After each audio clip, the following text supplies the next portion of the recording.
ये हवन किस खुशी में किया जा रहा है सर? ये हवन इस खुशी में किया जा रहा है, हमें 11 तारीख मिल चुकी सर कोर्ट से। देखो बहुत सारे महकमे हैं, लेकिन सबसे गंदा महकमा का रूप में प्रचलित हो गया HSSC। फरवरी पूरे होने के बाद मार्च आने वाला है, मार्च के बाद आचार संहिता लग जाएगी। गाँव की अप्रैल भी आनी है, फिर मैं कौन कहता अप्रैल फूल। मुख्यमंत्री ने सदन में कहा था जो पवित्र जगह है कि हम टीचर की 6 से 7 हजार वैकेंसी पूरी करने वाले हैं। कब करने वाले हैं? गड़ा नु लाग गया, खत्री साहब ननु लाग गया, हम गलत मांग कर रहे हैं तो मुंडन करवा के आड़े बैठ जावांगे। अगर हमारी भर्ती पूरी नहीं होती तो महिलाएं अपना मुंडन करवाएंगे। लोगों के रिश्ते टूट गए सर। हम अध्यापक हैं, स्कूलों में जाके बच्चों को पढ़ाने का काम करते हैं, लेकिन इस सरकार ने इन अध्यापकों को वकील बना दिया, जज बना दिया और धरनाचीनी बना दिया। सरकार से और परमात्मा से यही अपील है, हमारा आज ही रिजल्ट दे दिया जाए, हम अपने बच्चों के पास घर जाना चाहते हैं बस। बढ़ेगा इंडिया तो बढ़ेगा इंडिया। शिक्षक तो बैठा है रोड पे, तो इंडिया कब बढ़ेगा? हरियाणा नंबर 1 हो गया चपरासियों में, जो हाईली क्वालिफाइड है। खुद मोहपाल सिंह खत्री साहब ने बोला था कि 31 कल वुमेन डे था, 8 मार्च 4 PM मोदी सर का बयान था कि वुमेन एम्पावरमेंट होनी चाहिए, लेकिन वुमेन तो ऐसे धरने पे बैठी हैं। दिसंबर विकल्प नहीं संकल्प है। मतलब 40 के आसपास की उम्र हो चुकी इन लोगों की और पिछले 15 साल से कोई भर्ती नहीं हो रही है सर। हमारे गली मोहल्ले वाले भी पूछे थारी नौकरी ना लगी से। ग्रुप डी का जब रिजल्ट आया तो ज्यादा आड़े जो बालक 6 नंबर आ गए उनमें बैठे थे आड़ा, यानी टॉपर भीतर थे, खोपर सेलेक्ट करके थे। फिलहाल एक भाई है, ये ब्लाइंड है, 55 पे है कट ऑफ और इस भाई के 68। आरयू भाई बाहर खड़े हैं। कोर्ट तो ऊपर हो गई, ये भर्ती का डर है। इनका एक ही जवाब होता है कि तुम कोर्ट केस कर दो। ये कोर्ट को अपना आपकी कठपुतली समझते हैं। ऐसी भी प्रदुमन वाली बात है, दया कुछ तो गड़बड़ है। कोई सी भर्ती आओ, कोई सी भी भर्ती आओ, आड़ में बालक खड़े दिखते हैं और बालक के कहते तो बुढ़े हो लिए। वो देखियो ये अंकल जी ये कहां से हैं? फिर 3 महीने हमें तो नहीं पता, तारीख पे तारीख चली जा रही है। चलो फिलहाल सामने जो तस्वीर में आप देख रहे हो, हरियाणा स्टाफ सिलेक्शन कमीशन, जिसको मैंने कहा था C4 कमीशन या C4 चीटर, तो हरियाणा का देखो बहुत सारे महकमे हैं, लेकिन सबसे गंदा महकमा का रूप में प्रचलित हो गया HSSC। तो फिलहाल आप देखो सामने श्रीमान जी, समस्त HSSC TGT 74 से 71 परिवार की एक ही पुकार, हमारा रिजल्ट और ज्वाइनिंग जल्दी हो। जुलाई में DBO लिया और ये जो TGT टीचर है इन्हें हवन शुरू कर दिया है। मैंने पूछा हवन क्यों कर रहे हो? ये पहली बार हो रहा है, HSSC दफ्तर के सामने हवन होने लग रहा है, ये पहली बार है, इतिहास में पहली बार है। मैंने पूछा हवन क्यों कर रहे हैं, तो इन्होंने बताया भाई इनका दिमाग खराब हो रहा है, इनका मैकेनिज्म गड़बड़ा गया। कहते ये क्या है कि वाले कहते क्या है की बात कम है, लेकिन नो को भाई आह्वान करके और सदबुद्धि। फिलहाल तो महिलाएं हैं, लड़कियां हैं, इनने मोर्चा संभाल लिया है, आह्वान हो रहा है, यह मुद्दा है सामने तक। और यह आह्वान करेंगे आगे तो मतलब तरका के और इनको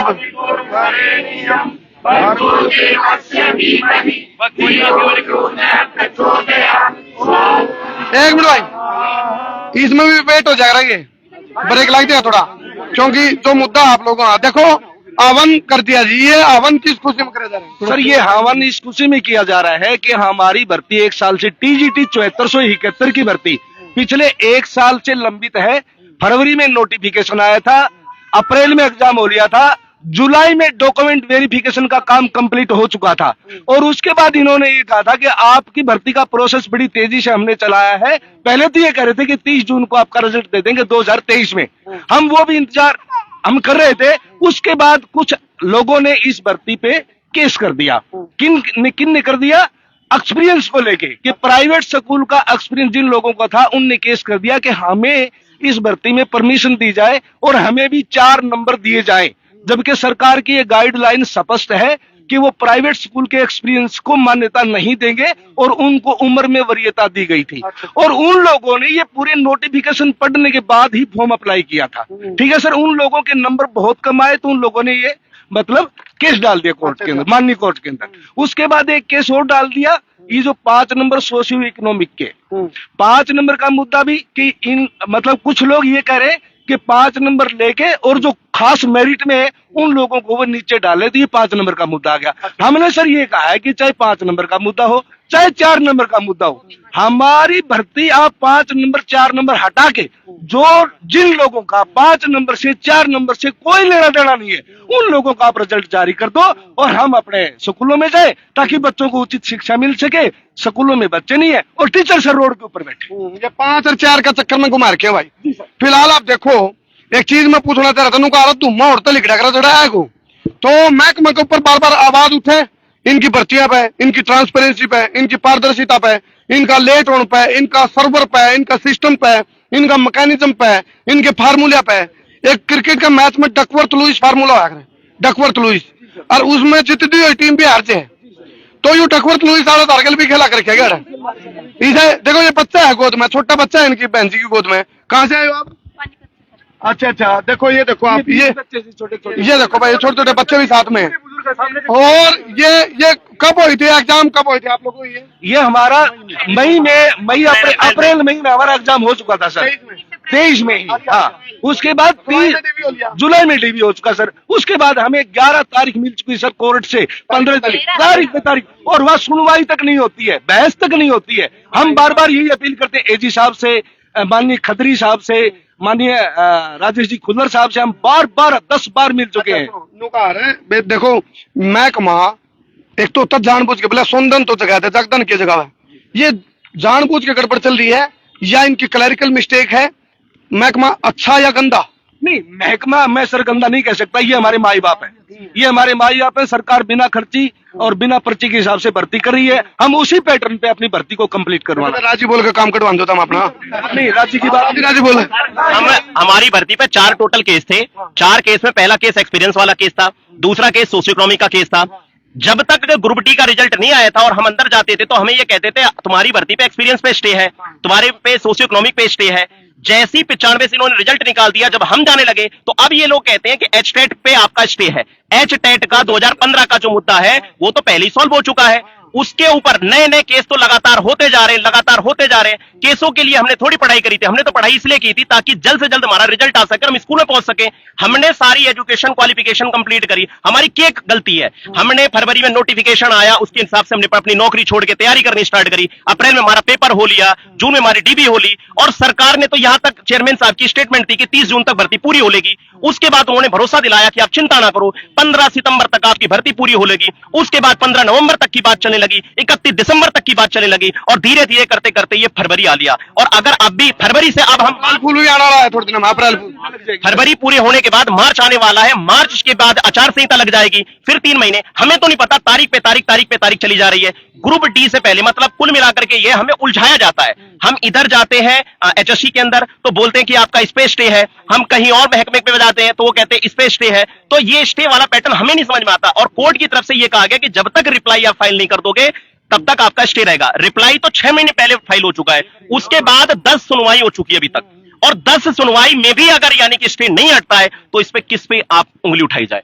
तो कहीं ना कहीं और है यहाँ पे कि जैसे 1 साल में हम डायरेक्शन लेस हो रहे हैं सिर्फ भर्ती को लेके कि भाई ये भर्ती करवाएंगे, हम ज्वाइन करेंगे, लेकिन उसके बीच में डीएसएसबी, एकलव्य स्कूल और चंडीगढ़ की बहुत सारी केवी की भर्तियां आ चुकी हैं। हम वहां पे फोकस नहीं कर पा रहे हैं, हम डायरेक्शन लेस हो चुके हैं। 1 साल से वेट कर रहे हैं कि ये करवा दें, तो हम वहां से भी वंचित रह गए और यहाँ से तो वंचित है ही आपके सामने। चलो एक जना ने किसी के पीछे देने दे, और पीछे लेने जाता तो उन्होंने बोला भाई तेरे दूध भर के देंगे, तेरे खरे देंगे, तेरा डांट ठहर क्या था, तेरा जिक्र चल रहा था। ई बटवाए गागे की अड़े के तड़े, यानी कि गाड़ी का कटड़ा बांधना। फिलहाल तो इन भाइयों की बात है, इवनों को भी तारीख पे तारीख, अरे बागा आपकी अप्रैल भी आनी है, फिर मन को कहते अप्रैल फूल, ये है क्या यूं? तो इसलिए मैंने लिखा, ये हालांकि बोल नहीं पा रहे लेकिन मैंने लिखा यू महकमा उस डाल है पहले जड़ा दुमा ओढ़े तो लिखा करो जड़ा को, यानी कि दया ऐसी भी प्रदुमन वाली बात है, दया कुछ तो गड़बड़ है।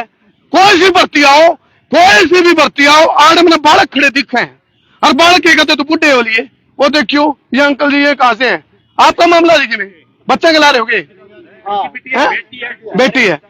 अच्छा सुनो, जोन सा रिटायरमेंट का टाइम रहा है, मैंने भर्तियां में जोड़ दे के बोला भाई केस चल रहा है। अरे भाई वो केस चलाने खातर भर्ती दी थी उन्हें, आगे यार प्रदर्शन करने खातर दी थी। इनका कोई शौक को नहीं है घर छोड़ के अपने प्रदर्शन मारे। रिटायरमेंट वाले ही बैठे, मान के चलो मतलब 40 के आसपास की उम्र हो चुकी इन लोगों की, और पिछले 15 साल से कोई भर्ती नहीं हो रही है सर। टीजीटी की मैं ये बताना चाहता हूँ, टीजीटी की हमारी फरवरी में वैकेंसी, फरवरी में इसी टाइम केवी का आया था, केवी का रिजल्ट आ लिया, ईएमआरएस के फॉर्म आए थे, जब हमारा टीबी हुआ था उनकी ज्वाइनिंग आ ली। बिहार के अंदर 1 महीने के अंदर 3 फेज पे 4 लाख टीचर, हमारे तो कुल बच्चे ही मिला के 5 से 7 हजार बच्चों की भर्ती है। टोटल बच्चों का कंसीडर देखा जाए तो डीवी जिन बच्चों को मात्र 30,000 बच्चे हैं। कोर्ट कहता है भर्ती करो, अध्यापकों की भर्ती करो। हाँ सर, मैं बताना चाहता हूँ, सीएम साहब ने खुद ही कहा था कि 29 तारीख को 29,000 नौकरी देने वाले हैं, तो कब वो नौकरी आने वाली है? मुख्यमंत्री ने सदन में कहा था, जो पवित्र जगह है, कि हम टीचर की 6 से 7,000 वैकेंसी पूरी करने वाले हैं। कब करने वाले हैं? इलेक्शन की बात देख रहे हो, से तो लगने वाली है, ठीक है। तो लगी तो सही बात है इनकी बात। ये सितंबर अक्टूबर में खुद भोपाल सिंह खत्री साहब ने बोला था कि 31 दिसंबर विकल्प नहीं संकल्प है, सारी भर्तियां कंप्लीट कर देंगे। और 31 दिसंबर भी गया, 31 जनवरी गई, 29 फरवरी भी गई, एक भी भर्ती कंप्लीट नहीं हुई। पहले नाट्य करता पट्टा, यानी कि नाटक के। और फिलहाल ये देखो, ये महिलाएं बैठी हैं। हाँ जी, आप कहाँ से? जी हम रेवाड़ी से आए। अच्छा, आप कहाँ से हो बहन जी? पानीपत से सर। आप? और महिलाएं से सर कल भी मिसबिहेव हुआ है महिलाओं का, सारी तो सड़का बैंड हैं। और एक मैडम खड़ी थी बाट में सारा दिन, उस पर गाड़ी चढ़ाने की कोशिश करे हैं, धमकी देवे हैं। मतलब इतना बुरा काम होया है और माफी मांगने तक नाट गए। चलो फिलहाल आप देखो, ये जो महकमा है, इस महकमा पे बार बार ऑब्जेक्शन। हाँ जी, तो सिर्फ ये चाहे सीएम साहब से गुहार करें कि हमारा रिजल्ट आज ही निकाले, हमारी क्या गलती लाग रही? हवन करो, बोला क्या करेंगे? हवन करेंगे, हवन करेंगे। ये बताना चाहता हूँ सर, 1 मिनट में ये बताना चाहता हूँ, जब तक ये भर्ती कंप्लीट नहीं होगी, जब तक भर्ती हम यहाँ से नहीं जाने वाले, यहाँ से जाने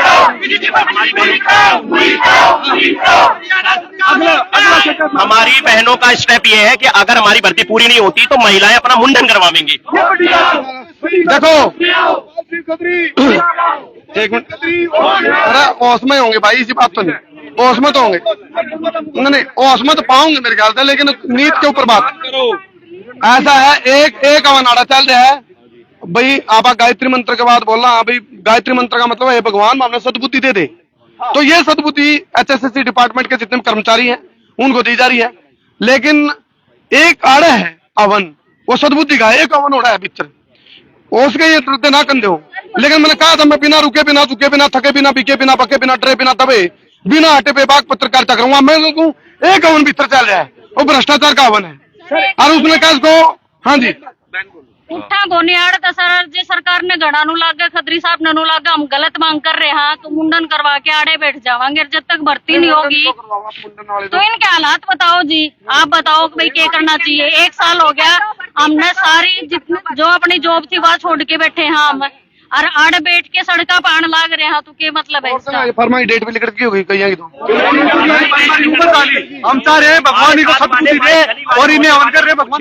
हमारे गली मोहल्ले वाले भी पूछो, थारी नौकरी ना लागी से? मैंने तो मजे करे, कई इन भाइयों का तो ब्याह हो लिया। हमारी डेट एंड डेट सुनत के बाने मेरे 2 भाइयों की क्या हुआ कि मम्मी की डेथ हो गई हार्ट अटैक से, और एक हमारा जो TGT कैंडिडेट है पैरालाइज हो चुका है। सदमे में आप एक बात देखो, ये आप बार बार मैंने कहना पड़ा, you Haryana staff selection commission, सीप और कमीशन है, सीप और चीट है। हाँ भाई, लोगों के रिश्ते टूट गए सर, शादियां नहीं हो रही सर, शादी नहीं हो रही लोगों की। तो हम एक काम करते रहो, जो तरतनु पूछो नहीं, जो तरतनु पूछो नहीं, नौकरी लागे नहीं तमनु करो, मैं नौकरी तो लागी। हरियाणा स्टाफ सिलेक्शन कमीशन का दफ्तर का आगे धरने में नौकरी लग रही, यही नौकरी है। हाँ जी, आप कहाँ से? मैं सर सिरसा हरियाणा से हूँ। अच्छा, मेरी तो खट्टर सरकार से और परमात्मा से यही अपील है, हमारा आज ही रिजल्ट दे दिया जाए। हम अपने बच्चों के पास घर जाना चाहते हैं, बस हम यही चाहते हैं, हमारा रिजल्ट आज दे दिया जाए। हमें किसी से कोई नाराजगी नहीं है, कोई शिकायत नहीं, आज भी रिजल्ट दे देना, हम इनका थैंक्स करेंगे और परमात्मा का थैंक्स करेंगे बस। चलो, ये एक शांतिपूर्ण अपील है। फिलहाल आप देखो, अच्छा चलो ये हो गया, और कोई मैसेज आपने देना भाई? सर यही चलो फिलहाल हाँ जी, मैसेज भाई, संसार क्रांति के सभी दर्शकों को और आपको सबसे पहले तो राम राम नमस्कार। हम इस हवन के माध्यम से 7471 परिवार के सभी साथियों से भी गुहार कर रहे हैं कि आप अब समय नहीं है, घरों से निकल लो। TGT भर्ती पूरी करवानी है तो सरकार और आयोग कमीशन जो है वो सकारात्मक है, वो भी चाहते हैं कि रिजल्ट आए और हम भी चाहते हैं कि हमारा रिजल्ट आए। पिछले 2 दिन से हमारी माननीय खुल्लर साहब से और विनय कुमार सर से, CMO में भारत भूषण भारती जी से सबसे मीटिंग हो चुकी है। सब चाहते हैं रिजल्ट आए, परंतु हमारा रिजल्ट क्यों नहीं आ रहा, ये चीज हमें भी नहीं समझ में आ रही है, उनको भी नहीं समझ में आ रही है।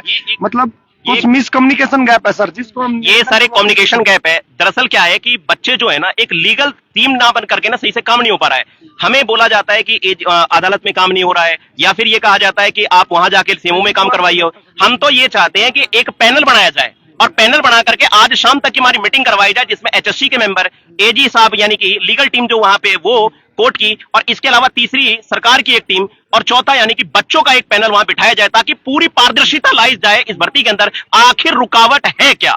रियलिटी बात यह है कि आखिर रुकावट है क्या? क्योंकि जब तक रुकावटों का हम प्रबंध नहीं करेंगे, जब तक रुकावटों पे हम काम नहीं करेंगे, तब तक यह भर्ती पूरी नहीं होगी। एक बात का तो मेरा बढ़िया, जितनी जानकारी तो हमने हो रही नहीं, इतनी तो मैं कमाड़ा नहीं होगी। पीएचडी होल्डर, ये सुनने की बात है।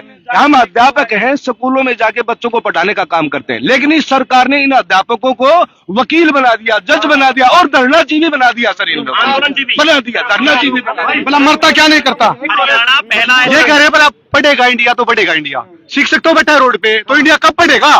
कब पढ़ेगा? हम तो यहाँ बैठे हैं, हम तो धरने में बैठे हैं, कितने दिन बैठे रहे? तो हमें स्कूल में भेजो ताकि बच्चे पढ़े। राज्य है जहां पर सबसे ज्यादा हाईली क्वालिफाइड ग्रुप डी के चपरासी है। हरियाणा नंबर 1 हो गया चपरासियों में, जो हाईली क्वालिफाइड है, यानी अपने अफसर से ज्यादा कहीं ज्यादा हाईली क्वालिफाइड वहां के चपरासी है। कल वुमेन डे था 8 मार्च को, और पीएम मोदी सर का बयान था कि वुमेन एम्पावरमेंट होनी चाहिए, देश को आगे ले जाना है, ग्रोथ होनी चाहिए, तो वुमेन एम्पावरमेंट करो। लेकिन वुमेन तो ऐसे धरने पे बैठी हैं सड़कों पे, तो 70% है महिलाएं, तो हम कैसे हमें एम्पावर करेंगे ऐसे बेरोजगारी देके? नहीं, तुम्हारा स्टेमिना बढ़ा रहे हैं ना बैठा के, यहाँ धरने बैठे हो। कितनी 1 साल से बढ़ चुका है, 1 साल हो गया, हमें स्टेमिना हो चुका हमारा, पेशेंस लेवल खत्म हो गया। चलो फिलहाल आप देखो, ये प्रत्यक्ष नुकारा प्रत्यक्ष को प्रमाण किया जा सकता नहीं। कहाँ भाई वो? आओ जी, देखो एक ऐसे शख्स से मिलवाना चाह रहा हूं मैं आपको। ग्रुप डी का जब रिजल्ट आया तो बहाने बनाए गए, भी एजी बीमार, फलाना बीमार, दकड़ा बीमार। उसके बाद जब कट ऑफ आवा है तो पीछे तो भर्तियां थी, उसकी कट ऑफ थे ज्यादा आड़े, जो बालक 6 नंबर आ गए उनमें बैठे थे आड़ा, यानी टॉपर भीतर थे, खोपर सेलेक्ट करके थे। फिलहाल एक भाई है, ये ब्लाइंड है, ये दिव्यांग भाई। हाँ भाई, ये 100% है कितने? हाँ 100% है। क्या नाम भाई? विनोद कुमार सर, कहाँ से हो भाई? फतेहाबाद से। अच्छा, कितने हैं आपके मार्क्स? 68। मैं 68 68 और 95। अच्छा, कट ऑफ कितनी है आपकी? कट ऑफ 55 से 57। 50 पे है। लो भाई, 55 के आसपास है। 55 पे है कट ऑफ, और इस भाई के 68। और यू भाई बाहर खड़े हैं। ये आप देख लो कितनी पारदर्शिता है, कितनी सच्चाई है, कितनी की ईमानदारी है। और यदि इनकी टेक्निकल गड़बड़ है तो यह गड़बड़ एक बार ही हो जा रहा है, 2 बार हो जा रहा है, और गड़बड़ पर गड़बड़, गड़बड़ पर गड़बड़, गड़बड़ पर गड़बड़, यानी कि गड़बड़ को टाला यू है कि मामला किते आप नु कहते सर्वर डाउन, किते आप फार्मूला अपना लो, मैकेनिज्म जर्नल पे फायर ऑपरेटर की लिस्ट लगाई है।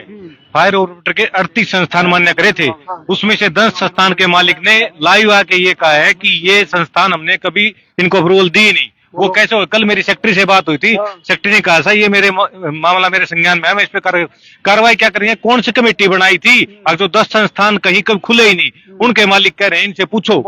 ये देखो भाई, वो हमारे वाला तो पूरा पतीला ही काला हो गया। ऑनलाइन ओटीपी नहीं आती, ऑनलाइन ओटीपी नहीं आती, कितना कोशिश ओटीपी नहीं आती, इनका कसूर है ना फिर। ओटीपी नहीं आती, कितना रिजल्ट फिर अपने सिस्टम को, इतना बड़ा डिपार्टमेंट है, नौकरियां का पिटारा है जिसके पास, और वो नौकरी पारदर्शी तरीका तो ना हो, फिर वो बहाने बढ़ावे हैं भाई सर्वर डाउन, सिस्टम डाउन को नहीं, ना नेट डाउन, नीट डाउन है। अच्छा ये देखो हरियाणा पुलिस का है, हरियाणा पुलिस का 2020। लिया भाई एक मिनट भाई। जर्नल का देखो, ग्रुप डी का इतने पे लिस्ट लग रही है, इतने पहली 95 में से 100 में से 81 पे लग रही है, 83 मार्क्स है। आपके 83 है? हाँ देख लो भाई, ये देखो एक फार्मूला बनाया ना, उसमें भी कोई कौन सा बताऊं थे, मैंने सुना था फार्मूला बना के ना यार ये 77 पर 81 पे लग रही है, 82.83 के आसपास है, तो फिर भी नहीं हो रहा जर्नल में दोनों लिस्ट क्वालिफाई। देखो स्पेशलाइजेशन है, कौन सा एक फार्मूला बना के, हाँ नॉर्मलाइजेशन। ये नॉर्मलाइजेशन देखो, ये एक तरीका है, एक बहाना है, मतलब ई बट वाई बहुत सारे तरीके हैं। तो ये भी देखो 83 है भाई, 83 नंबर है, कट ऑफ 82 की जर्नल में, 81 पे कट ऑफ है, 83 नंबर कितनी है, 83 नंबर है। ले भाई जर्नल ले, पहले नू का जर्नल का नंबर से लाला क्या कौन करता है, इसके नंबर भी पूरे डिजर्व भी करा है। 22 की इवनिंग थी, 6 नंबर काट रखे हैं भाई, 6 नंबर थोड़े ना होती। क्वालिफिकेशन क्या? ग्रेजुएशन है लास्ट ईयर। हाँ भाई। भाई मेरा हरियाणा पुलिस 4/2020 का है, ठीक है। मैंने एनसीसी का सी सर्टिफिकेट लगा रखा है, ये देखो। और डॉक्यूमेंट्स मैंने अपलोड कर रखे हैं, सी सर्टिफिकेट का लगा रखा है। लेकिन इन लोगों ने फोटा बना रखा है। इन लोगों ने रिजल्ट में 2 नंबर दे रखे हैं, 2 मार्क्स, जबकि 3 मार्क्स देने थे एनसीसी के। मैंने 4 बार एप्लीकेशन लगा दी कितने है। मार्क्स से रहे हो? मैं 0.2 मार्क्स से रहा था सर। 0.2 से? हाँ। और जो आ जाता था आप सिलेक्शन होता? सिलेक्शन दोनों बार लिस्ट लगी, दोनों बार लिस्ट के अंदर हूँ। और सर मैंने अंदर एप्लीकेशन दी है, 4 बार एप्लीकेशन दे दी, सैनी साहब को भी दे दी, सेक्रेटरी साहब से 9 बार मिल लिया। अभी खत्री साहब से मिल गया हूँ, खत्री साहब ने बोला मेरे को भी एप्लीकेशन लिख के दे दो। सर अब बताओ, मैं एप्लीकेशन लिख के पूरा 1 महीना हो गया मेरे को, और इनके कोई समाधान नहीं है। इनके चेहरे से ये लगता है कि अभी ये मतलब इनका चेहरे से लगता है कि ये काम करना नहीं चाहते। ये अकेले बंदे काम, मैं केवल एक अकेला लड़का हूँ एनसीसी का जिसका मैटर है। ये लग नहीं रहा कि ये एक बंदे के लिए काम करना चाहते हैं, ये दिखाना चाहते हैं मोटी भर्ती। पोर्टल सरकार है, पीपी है, पीके बनाई हुई है, इसमें कोई वो नहीं है, पूरी धांधली से पीपी है। चलो एक दिन में 1,80,000। चलो नुकारा प्रत्यक्ष को प्रमाण की आवश्यकता नहीं। और फिलहाल मैंने एक बार फिर जानते जानते नु कहना पड़ेगा, Haryana staff selection commission C4 commission, C4 cheater. तो कमीशन तो ज्यादा, C4 चीटर नजर आ रहा है, हरियाणा स्टाफ सिलेक्शन चीटर। तो ये हमने पहले भी कही थी बात। तो फिलहाल ये जब गड़बड़ कराएं तो मैंने कहना पड़ेगा, मैं अपनी पत्रकारिता की जो मर्यादाएं हैं उस तभी 1-2 कदम आगे लाएंगे, जो तो ज्यादा लाऊंगा, क्योंकि बेरोजगार बालक देख रहे हैं, फिर ये धक्के खाने लग रहे जगह जगह। रिजल्ट भी सही है, फिर भी ज्वाइनिंग रिजल्ट है ना, वो भी गलत कैटेगरी अलग अलग दे रखी है। ईएसपी वाले ईएसएम में दे रखे हैं, रीएसएम वाले ईएसपी में दे रखे हैं। सारा सिस्टम घुसम 20 ग्रुप का रिजल्ट आया था, सबकी ज्वाइनिंग हुई, फायर ऑपरेटर की अभी तक नहीं, उसका भी कोई समाधान माननीय चेयरमैन साहब। जैसे डेयरी बोर्ड का डिपार्टमेंट है, उसमें कौन सा गलती 54 पोस्ट दिखा रखी है। की लिस्ट लगी नहीं ग्रुप डी की, 10,000 मत है गण करे तो वहाँ बालक है, तो उनसे और जगह लाग रहे हैं पहले, और वो इन बालक रोजगार खाएगी दूसरे। फिर चंडीगढ़ पुलिस वाले, दिल्ली पुलिस वाले नौकरी खा के रहे, इनकी क्या जरूरत है पेपर देने की? इन्हें बता लो, इन दूसरे भाइयों रोजगार खाओ। फायरमैन का वेटिंग लगी थी, वेटिंग लगी थी हरियाणा पुलिस की, उन बड़का का हो रहा है, हमारा नहीं हो रहा, जिसमें रिजल्ट राजनीतिक भर्ती होगी गई है, ये पॉलिटिकल भर्ती है क्या? आप बताओ। 5 नंबर पर कोर्ट केस चल रहा है, 5 नंबर पर कोर्ट केस चल रहा है, कोर्ट तो ऊपर हो गई, ये भर्ती का डे है, 5 नंबर छोड़ के बड़का दे कोर्ट में केस चल रहा है। जज ने फैसला दे रखा है, जब ये दे दें भाई, पर्ची ये डायरी नंबर दे दे, वाला ना ले लो। 2 महीने पहले आया था, आज आया हूँ, मेरे तो पर्ची पकड़ा देगी, और तेरा डायरी नंबर है, डायरी नंबर डायरी नंबर है, ये चल रहा है। एक ही वाली इस पुरानी पे बात मत करो भाई, पर्ची देते हैं इन पे बातें मत करो। और मैं 2 महीने पहले भी आया था, आज भी आया हूँ, और बिना कोर्ट में केस आ रहा 5 नंबर का, फिर भी 5 नंबर दे के भर्ती पूरी कर दी। और इनका एक ही जवाब होता है कि तुम कोर्ट केस कर दो। ये कोर्ट को अपना हाथ की कठपुतली समझते हैं। फिलहाल 5 का तो भेजा नहीं, लेकिन इसकी जो भर्ती है, जो पारदर्शिता, उस पर आँच आ रही है। आप बताओ क्या लाके कमेंट करिए, बहुत बहुत धन्यवाद कर दो सेवा।